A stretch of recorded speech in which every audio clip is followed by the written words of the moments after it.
Əvvəllər daha yaxşı idi. Əvvəllər daha yaxşı pul qazana bilirdi, daha rahat idi.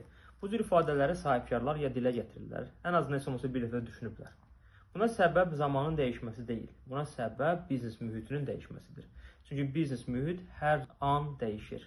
Əvvəllər sən işlədiyin biznesdə çox rahat pullar qazana bilirdinsə, indi yalnız xərcləri belə ödəmək həddinə enə bilərsən.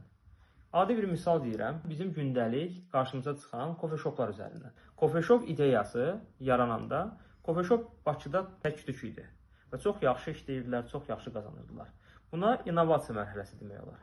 İkinci mərhələ isə biznes ideyanı görürlər və başlayırlar kopyalamağa. Sahibkarlar baxdılar ki, bu ideya yaxşıdır, başladılar kopyalamağa. Şəhərin hər yerinə yayılmağa başladı və indi şəhər ətrafında belə coffee-shopları görmək olur.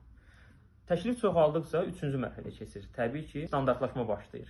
Bütün coffee-shoplar demək olar ki, aşağı-yuxarı enilir. Bakının mərkəzində ya kənarında hər hansı bir coffee-shopa daxil olarsınızsa, görür ki, eyni effektdir.